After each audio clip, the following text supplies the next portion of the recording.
का थाल पहुंचा। अगस्त मुनि वो थाल देख करके मन में सोचने लगे, बोले माता जी एक बात बताइए, इन छोटी छोटी कटोरियों में आपने 56 भोग सजा दिए हैं, इन छोटी छोटी कटोरियों को मैं अपने पेट में डालूं या आंख में डालूं या कान में डालूं? माता जी इन छोटी छोटी कटोरियों से मेरी पार पड़ने वाली नहीं है। यदि मुझे भोजन कराना है तो जिस पात्र में भोजन बनाया है उसी पात्र को ला करके रख दो। सीता जी ने जिस पात्र में भोजन बनाया था वही पात्र ला करके रख दिया अगस्त मुनि के सामने। अब तो अगस्त मुनि बड़े प्रेम से भोजन कर रहे हैं। माता जी 2-4 पूड़ी रख करके जाएं, रसोई घर में नहीं पहुंचे उससे पहले आवाज लग जाए, माता जी और लाइए। सीता जी बड़े प्रेम के साथ, श्रद्धा के साथ, भाव में आकर के भोजन करा रही हैं। धीरे धीरे भोजन कराते कराते परेशान हो गई, हार गई, थक गई, तो रिद्धि सिद्धि को बुला लिया। रिद्धि सिद्धि भोजन बना रही है, माता जी भोजन परोस रही हैं। भोजन करते करते अगस्त मुनि को 16 दिन हो गए, परंतु महापूर्ण नहीं हुआ, भोजन पूर्ण नहीं हुआ। सीता जी ने मन में सोचा कि बोले क्या पता संत को पता नहीं हो, इसलिए मैं बता देती हूँ। सीता जी ने मन में सोचा ये कैसा संत आया है, ये तो बड़ा विचित्र संत है जो 16 दिन हो गए परंतु अभी तक भोजन पूरा नहीं हुआ।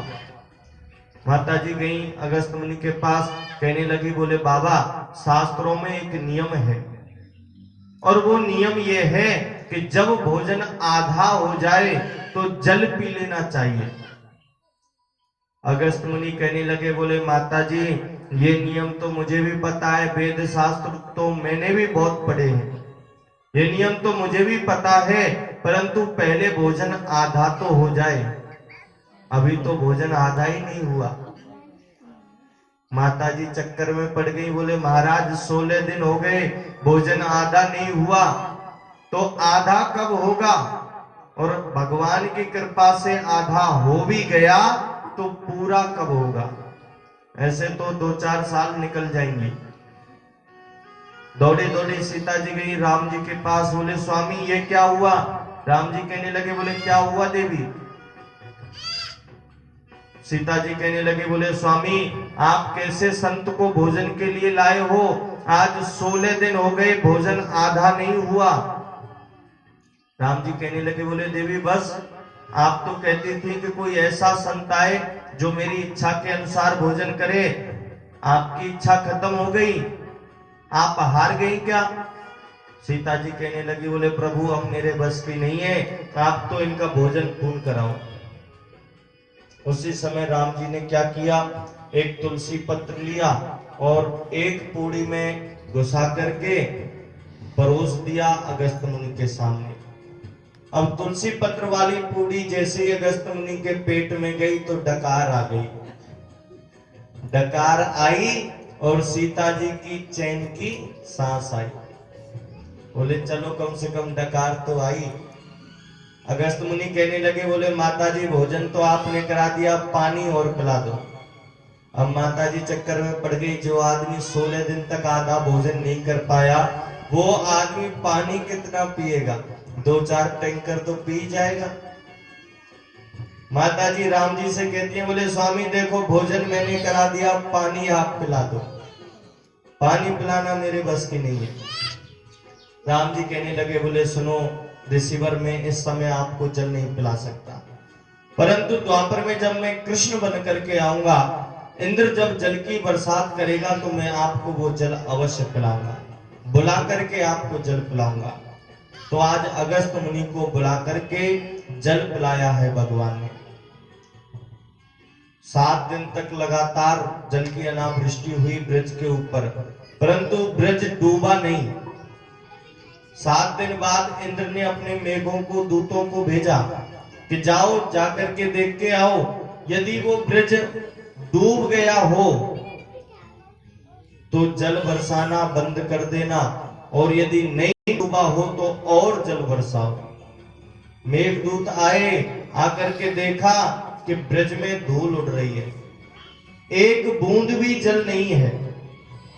मेघदूत दौड़े दौड़े गए, बोले महाराज 7 दिन से लगातार जल बरसा रहे हैं, अब तो हमारे पास भी जल खत्म हो गया, परंतु ब्रज भूमि में एक बूंद भी जल नहीं है।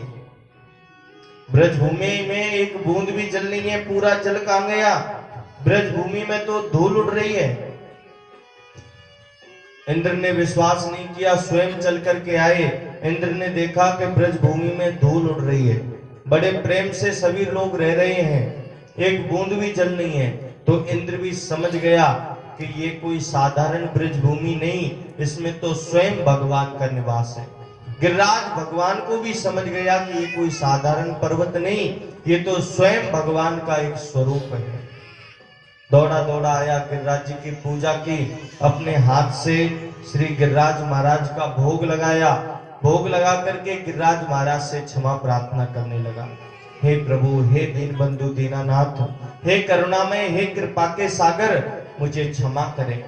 मुझसे बहुत बड़ी भूल हुई है जो मैंने आपके ऊपर जल की बरसात करी। जिस प्राणों से प्यारे ब्रज को मैंने डुबाने की कोशिश की, उस ब्रज को आपने बचाने की कोशिश की। मुझसे गलती हुई, मुझे क्षमा करें। उसी समय भगवान कहते हैं, बोले इंद्र, अरे तुमने कोई गलती नहीं की है, तुमने तो एक बहुत बड़ा पुण्य का काम किया है। कैसे?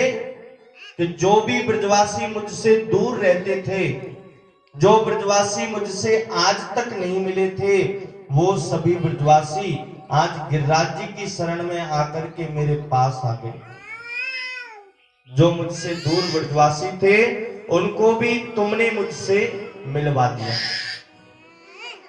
उसी समय भगवान कहते हैं, बोले सुनो इंद्र, यदि तुम्हें लगता है कि तुमने कोई अपराध किया है, तुमने कोई भूल की है, तो तुम एक काम करो, इस गिरिराज पर्वत की परिक्रमा लगा के आओ।